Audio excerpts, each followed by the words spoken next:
अखण्डमण्डलाकारं व्याप्तं येन चराचरं तत्पदं दर्शितं येन तस्मै श्रीगुरुवे नमः। अज्ञानान्धस्य लोकस्य ज्ञानाञ्जनशलाकया चक्षुरुन्मीलितं येन तस्मै श्रीगुरुवे नमः। ॐ पार्थाय प्रतिबोधिता भगवता नारायणेन स्वयं व्यासेन ग्रथितां पुराणमुनिना मध्ये महाभारतम् अद्वैतामृतवर्षिणी भगवती अष्टादशाध्यायिनी हो मेरा निज इष्ट मातु भगवद्गीते भवद्वेषिणी। नारायण भगवान ने स्वमुख से जो पार्थ से है कही, जिसको भारत में सुछंद रच के श्री व्यास जी ने गही। सद्बोधामृत वर्षिणी भगवती अष्टादशाध्यायिनी हो मेरा निज इष्ट मातु भगवद्गीते भवद्वेषिणी। भगवद्गीते भवद्वेषिणी। अध्यात्म विश्व विज्ञान यूट्यूब चैनल पर उपस्थित सभी अध्यात्म प्रेमी भाई बहनों का हार्दिक स्वागत और समादर करते हैं। मित्रों, श्रीमद् भगवद गीता ये वैश्विक तत्व ज्ञान है और ये यूनिवर्सल जो नॉलेज है, जो यूनिवर्सल फिलॉसफी का एक खजाना है, उस खजाने को हम जान रहे हैं, समझ रहे हैं, आत्मसात कर रहे हैं और इस ज्ञान का चिंतन मनन करते हुए आत्मसात कर रहे हैं। जैसे हम भोजन लेते हैं, वो भोजन पेट में जाने पर पचने लगता है और यदि वो भोजन पेट में जाने पर पचता नहीं है तो वो विकार उसके होते हैं। या फिर जो हम अन्न लेते हैं उसको यदि हमने उचित अनुपान में नहीं लिया, विषम अनुपान के साथ सेवन किया, तो भी उसका परिणाम विपरीत ही होता है। और यही बात अध्यात्म के साथ भी है। यदि हमने मत, पंथ, संप्रदाय, ग्रंथ का चश्मा पहन रखा है और हम यदि श्रीमद् भगवद गीता को जानने का प्रयास करेंगे तो बहुत संभव है कि हम श्रीमद् भगवद गीता के उस यानी जिसे कहा जाएगा कि जीवन उद्धार करने वाले, जीवन को कृतार्थ करने वाले सत्य तक नहीं पहुंच पाएंगे। हमें हमारे विचार, हमारी जो धारणाएं हैं, हमारा जो पंथाभिनिवेश है, वो हमें सत्य तक पहुंचने से रोकता रहेगा और हम भले ही श्रीमद् भगवद गीता को सुनेंगे लेकिन समझेंगे नहीं, और समझेंगे नहीं तो फिर क्या होगा? फिर केवल हम ये इस अंक की एडिटिंग बराबर नहीं हुई है, इसमें कुछ जो बताया गया है वो हमारे मत के विपरीत है, इस प्रकार की बातें सामने आएंगी। लेकिन यदि हमने सारे चश्मे बाजू में रख दिए, मत, पंथ, संप्रदाय, ग्रंथ का अभिनिवेश एक साइड में रख दिया और फिर अगर श्रीमद् भगवद गीता को जाना, तो आपके भी मत, पंथ, संप्रदाय, ग्रंथ का समन्वय श्रीमद् भगवद गीता से हम कर सकेंगे। अन्यथा ये जितना भी श्रीमद् भगवद गीता को जानने का प्रयास है वो हमारा पंथाभिनिवेश और हमारा जिसे कहा जाएगा कि संकुचित दृष्टिकोण हमें इसका लाभ नहीं मिलने देगा। तो हम सदैव यही प्रार्थना करते हैं कि ये श्रीमद् भगवद गीता किसी संकुचित विचारधारा का प्रतिनिधित्व नहीं करती। ये कोई मत, पंथ, संप्रदाय नहीं है। ये तो मानव के जीवन में आने वाले विभिन्न प्रश्नों का उत्तर है, ये सॉल्यूशन है। जो कुछ भी समस्याएं इस जीवन में हमको आती है उसका सॉल्यूशन यानी निराकरण ये श्रीमद् भगवद गीता है। इसमें कहीं ऐसा नहीं लिखा कि तुम इस देवता की पूजा करो या तुम इस ग्रंथ को पढ़ो या तुम इस यानी व्रत उपवास करो या तुम इस प्रकार की उपासना पद्धति को अपनाओ, ऐसा कहीं नहीं कहा है। अर्जुन के जो प्रश्न थे वो मानवीय प्रश्न है, सरल और जीवन से संबंधित प्रश्न है जिसका निराकरण श्रीमद् भगवद गीता करती है। आइए अब श्रीमद् भगवद गीता के मोक्ष संन्यास योग नामक 18वें अध्याय को हम क्रमशः जान रहे हैं। तो आइए अब जानते हैं कि आत्म सिद्धि मिलने के बाद और आत्म सिद्धि मिलने से पहले क्या यानी हमारी समझ में बदलाव होते हैं। ये भगवान श्री कृष्ण जी कहते हैं कि जिससे भूत करे कर्म विश्व में सब व्याप्त जो, उसको स्वकर्म के द्वारा भजे वो ज्ञान है गहे। स्वधर्म अगुणी श्रेष्ठ अक्लेशी अन्य धर्म से, वर्ण का कर्म करने से पाप में विधता नहीं। वर्ण के कर्म में दोष है तो भी त्यागना नहीं। प्रारंभ सब कर्मों का दोषी है अग्नि धूम्रवत। फंसे नहीं कहीं बुद्धि वश में मन वासना। स्वकर्म फल का त्यागी पाता है आत्म सिद्धि को। वर्ण का कर्म फलाशा और कर्तृत्वाभिमान छोड़कर जो करता है उसको आत्म सिद्धि मिलती है। साथ ही ये भी निर्देश है कि हमारी मन की वासनाएं हमारे वश में होना चाहिए तो आत्म सिद्धि प्राप्त होती है। आत्म सिद्धि का तात्पर्य क्या है? आत्म सिद्धि कहते हैं अपने आत्म स्वरूप को जान लेना। हम वस्तुतः आत्मा है, आत्मा है, शरीर को धारण किए हुए है और शरीर ये रूपांतरण होने वाला है। आत्मा का स्थानांतरण होता है, रूपांतरण नहीं होता।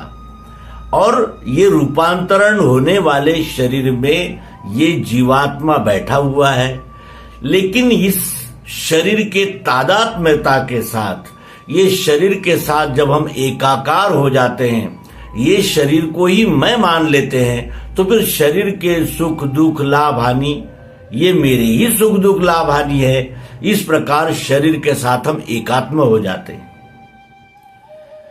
हम शरीर में हैं लेकिन हम आत्मा है, शरीर के साथ है, शरीर हमारा है, यह सत्य है, लेकिन अब आत्मा है।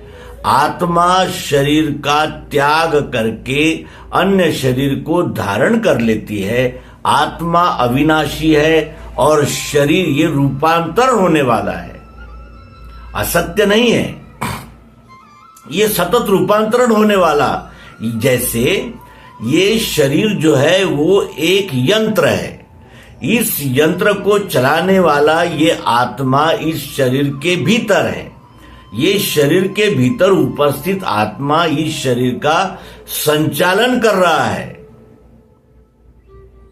और एक समय ऐसा आता है कि जब जैसे हम कोई मशीन जब बहुत पुरानी हो जाती है और जब वो काम नहीं करती या उसमें बहुत सारी विकृतियां आ जाती है, तो हम क्या करते हैं, उसे कबाड़ी को दे देते हैं। फिर वो किसी यानी जो फैक्ट्री वाले हैं उनको दे देते हैं, फिर फैक्ट्री वाले उसको फिर नए आकार में डाल देते हैं।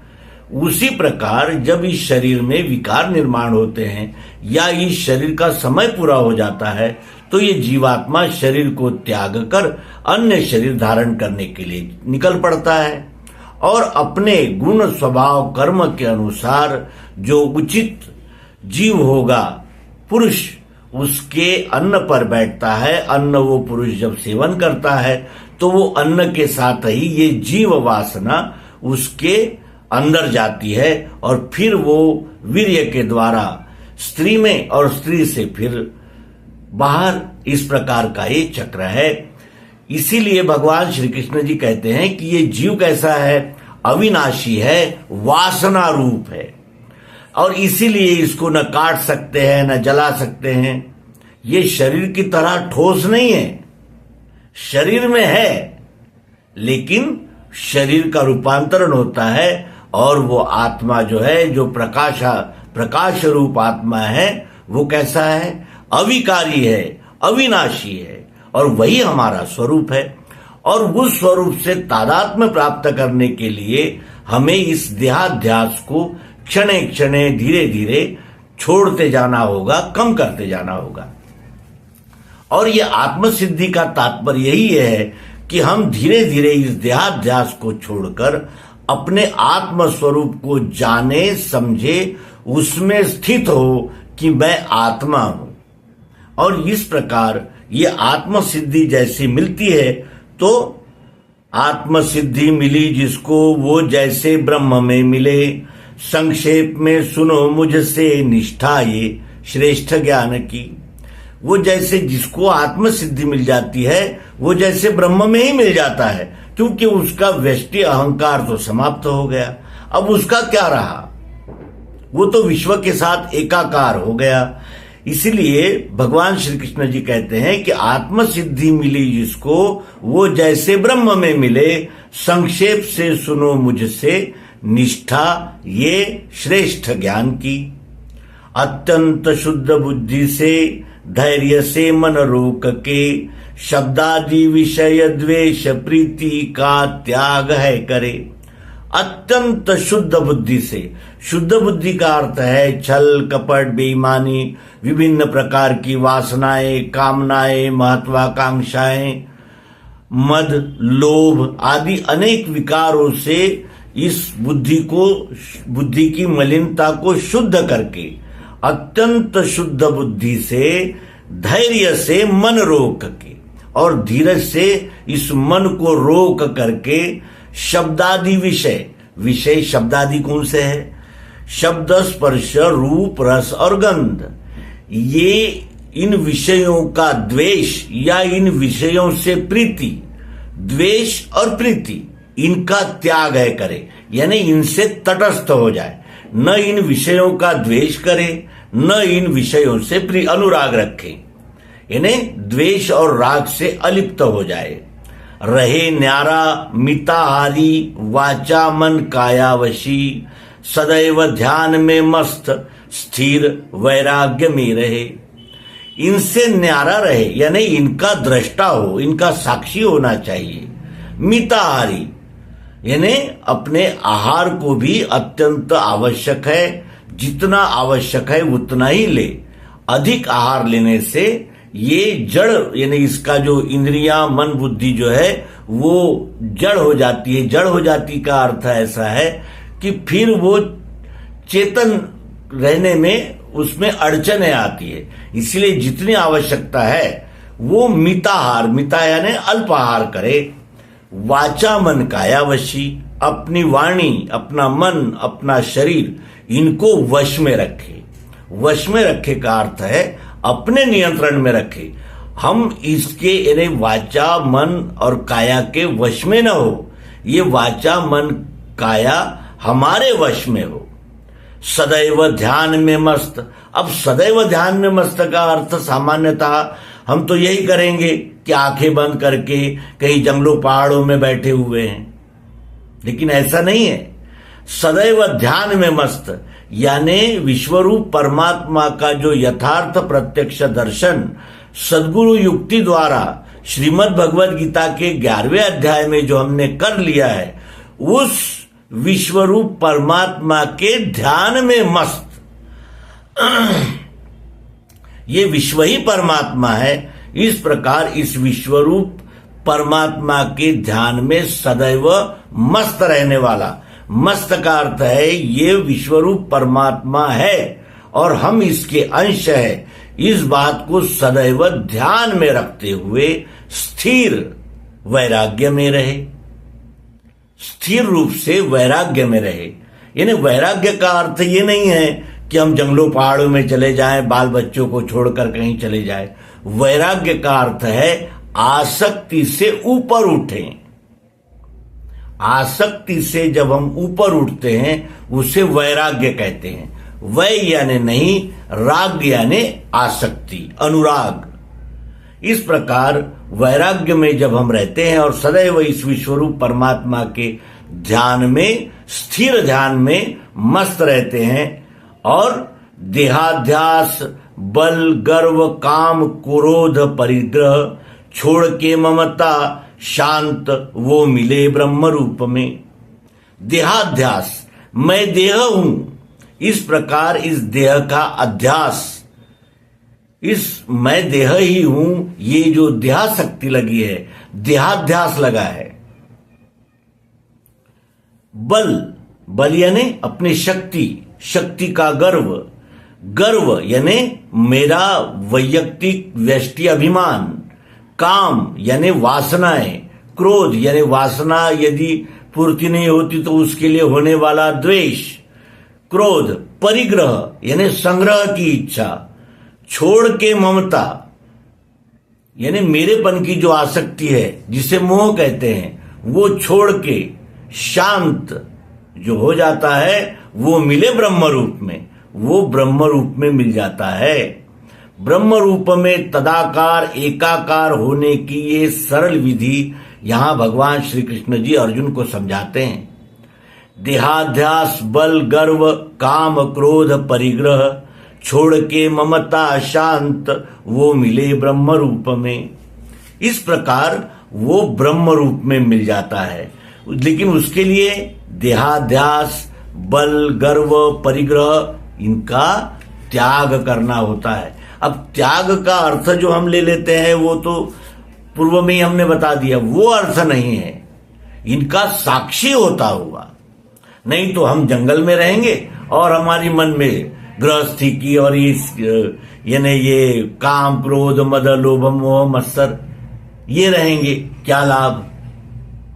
तो स्थान को त्यागना नहीं है, केवल अपनी समझ को ऊपर उठाना है, ऊंचा उठाना है।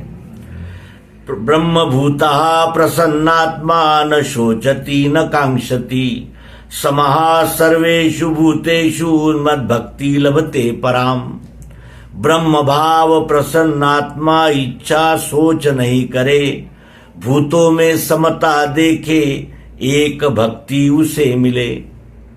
ब्रह्म भाव जो विश्वरूप परमात्मा को जानकर विश्वरूप परमात्मा में ही अपने सभी वासनाएं, कामनाएं, अनेक प्रकार की महत्वाकांक्षाएं, व्यष्टि, अहंकार सबको समर्पित कर दिया जिसने, वो ब्रह्म भाव आ गया उसमें। प्रसन्नात्मा, जिसमें ब्रह्म भाव आ जाता है वो आत्म रूप से प्रसन्न हो जाता है, क्योंकि हमारी प्रसन्नता के सबसे बड़े बहरे क्या है? देहाध्यास, बल, गर्व, काम, क्रोध, परिग्रह, ये हमें प्रसन्न नहीं होने देते। क्षण क्षण में हमारी वासनाएं और क्षण क्षण में हमारी अपेक्षाएं बढ़ती रहती है और इसीलिए ये हमें प्रसन्न नहीं होने देती। लेकिन जब हम इनके साक्षी हो जाते हैं तो क्या हो जाता है? हम आत्म भाव से प्रसन्न हो जाते हैं। ब्रह्म भाव प्रसन्नात्मा इच्छा सोच नहीं करे, इच्छा भी नहीं करता है और सोच भी नहीं करता है। क्यों? क्योंकि वो जानता है ये विश्वरूप परमात्मा अपनी गति से घूमता है। सुख दुख, लाभ हानि, सर्दी गर्मी, ये जब आते हैं तब आते हैं, जब जाते हैं तब जाते हैं। न इनके आने पे हमारा कोई वश है, न जाने पे वश है। केवल अपना स्ववर्ण कर्म करना ही हमारे हाथ में है, और वो भी कर्तृत्वाभिमान और फल की आशा छोड़कर। ब्रह्म भाव प्रसन्नात्मा इच्छा सोच नहीं करे, भूतों में समता देखे। फिर भूतों में यानी इन जीवों में समता देखता है, न कोई ऊंचा है न कोई नीचा है, न स्पृश्य है न अस्पृश्य है। क्यों? क्योंकि वो वर्ण कर्म में इतना रम जाता है, वो जानता है कि ये वर्ण कर्म विश्वरूप परमात्मा की अभेद भाव से, अनन्य भाव से की जा रही सेवा है, भक्ति है। ये जान लेने पर फिर भूतों में समता देखे, फिर उसमें भूतों में समता दिखती है उसे। फिर कोई ऊंच नहीं, नीच नहीं, छोटा नहीं, बड़ा नहीं, सब उसे समान दिखते हैं, क्योंकि सब में एक ही परमात्मा ओतप्रोत व्याप्त है। ये उसका अनुभव बन जाता है। सुना सुनी और अनुभव, इसमें कितना अंतर होता है, ये हम सब अध्यात्म विज्ञानी अच्छी तरह जानते हैं। तो ब्रह्म भाव, प्रसन्नात्मा, इच्छा सोच नहीं करे, भूतों में समता देखे, एक भक्ति उसे मिले, फिर उसे एक भक्ति मिलती है। अभी हमारी भक्ति जो है देवता है, अनेक व्रत है, उपवास है, ये है वो है, अनेक प्रकार से बिखरी पड़ी है। लेकिन जब हम एक विश्वरूप परमात्मा को जान लेते हैं तमें एक भक्ति मिलती है, एक भक्ति। और जब तक एक भक्ति नहीं मिलती तब तक इस जीव का दौड़ना समाप्त नहीं होता। और यही हो रहा है। जब नवरात्रि आते हैं तो हम देवी की पूजक हो जाते हैं, जब महाशिवरात्रि आते हैं तो भोले बाबा को जल चढ़ाने दौड़ते हैं। ये अनेक देवी देवताओं में जो अनेक चित्त विभ्रांत ये जीव हो गया है, ये तब तक शांत नहीं हो सकता जब तक इस विश्वरूप परमात्मा को यथार्थता प्रत्यक्ष सद्गुरु युक्ति के द्वारा न जान लें। और इस बहुदेवतावाद ने इतना विक्षिप्तता इस मानव जाति में भर दी है कि ये तब तक सत्य तक नहीं पहुंच सकता जब तक कि इन देवता और अनेक देवों के जो यानी अनेक प्रकार के जो यानी चित्त विभ्रांतता है, इसको समाप्त नहीं कर लेता है तब तक। तो भूतों में समता देखे, एक भक्ति उसे मिले। अब उस एक भक्ति उसे मिले, इसका जो मूल कारण है वो ये है कि यहां हम भी इसी विश्व में हैं। ये टेबल, कुर्सी, कैमरा और ये स्टूडियो, ये नगर, ये शहर, ये राज्य, ये देश, ये सब कुछ इसी विश्व में है। और इसी विश्व में वो देवताएं भी हुई है। सब कुछ इसी विश्व में तो हुआ, इसी विश्व में हुआ, इसी विश्व में है, और इसी विश्व में सब लय हो गए। हम भी इसी विश्व में लय होंगे। ये जानकर फिर एक भक्ति उसे मिले, वो जाने भक्ति से मेरा रूप संपूर्ण तत्वतः। और फिर वो भक्ति से मेरा रूप यानी विश्वरूप परमात्मा का जो यानी स्वरूप है उसको संपूर्ण जान लेता है, तत्वतः जान लेता है। तो तत्वतः का क्या आशय है? सभी तत्वों के द्वारा। और तत्व क्या है? शब्द, स्पर्श, रूप, रसगंध, सतोगुण, रजोगुण, तमोगुण, चाह, जरूरत, प्रियत्व, अस्थि, भाति, प्रियत्व जिसे कहते हैं वो अक्षरात्मा। और इन दोनों का लय सगुण, साकार, अष्टधा, निर्गुण, निराकार, चाह, जरूरत, प्रियत्व, अक्षरात्मा, इन दोनों का लय होने वाला जो पुरुषोत्तम भाव है नाम, और नाम होता है वस्तु का। इस प्रकार संपूर्ण विश्वरूप परमात्मा को संपूर्ण तत्वतः तत्व के द्वारा यथार्थ जानने से वो होवे मेरा स्वरूप ही। और इस प्रकार यथार्थ जानने से वो मेरा स्वरूप ही हो जाता है। जानत तुम ही हो जाए। और इसका मार्ग क्या है? वो जाने भक्ति से मेरा रूप संपूर्ण तत्वतः, यथार्थ जानने से वो होवे मेरा स्वरूप ही। इस प्रकार वो मेरा स्वरूप ही हो जाता है। और जब वो मेरा स्वरूप हो गया तो जो सब कर्म करता है मेरे आधार से सदा, अब वो विश्वरूप परमात्मा को जानकर विश्वरूप परमात्मा के आधार से ही सभी कर्म करता है। क्योंकि अब उसके सभी संशय, भ्रम, संकल्प, विकल्प सब निकल गए। अब वो निशंक हो गया। उसने सत्य को यथार्थतः संपूर्ण और तत्वतः जान लिया। जो सब कर्म करता है मेरे आधार से सदा, वो भी प्रसाद से मेरे मिले है ब्रह्म रूप में। प्रसाद का अर्थ होता है आनंद। वो भी जो सब कर्म मेरे आधार से करता है, वो भी मेरे प्रसाद से वो भी प्रसाद से मेरे मिले हैं ब्रह्म रूप में। और वो भी जो मेरे आधार से सब कर्म करता है और सब कर्म मुझ में ही करता है और सब कर्म मुझे ही समर्पित कर देता है, वो ब्रह्म रूप में मिल जाता है, यानी ब्रह्म ही हो जाता है। ब्रह्म को जानकर ये जीव ब्रह्म ही हो जाता है। इस प्रकार अनन्य हो जाता है। फिर मैं अलग हूं और ये अलग है, इस प्रकार का द्वैत नहीं रहता। लेकिन ये कब होता है? जब हम विश्वरूप परमात्मा को संपूर्ण तत्वतः यथार्थ जानते हैं तब। मित्रों, क्रमशः हम आगे बढ़ेंगे और हमें अंक को थोड़ा छोटा रखना पड़ता है। अगर हम बहुत सारा खाना एक ही समय खा लेंगे तो अजीर्ण हो जाएगा। इसीलिए थोड़ा थोड़ा खाएंगे, थोड़ा थोड़ा पचाएंगे, और जैसे जैसे हमारे शरीर में अन्न पचता है तो हमारा रक्त और रस रक्त मेद अस्थियां और इनको पोषण मिलता है। उसी प्रकार हम इस श्रीमद् भगवद गीता के यानी जिसे कहा जाएगा कि इस जीवन को कृतार्थ करने वाले सर्व कल्याणकारक ज्ञान को आत्मसात करेंगे। चिंतन मनन और निधिध्यासन के द्वारा इसको अच्छा मजबूती से आत्मसात करेंगे, ग्रहण करेंगे।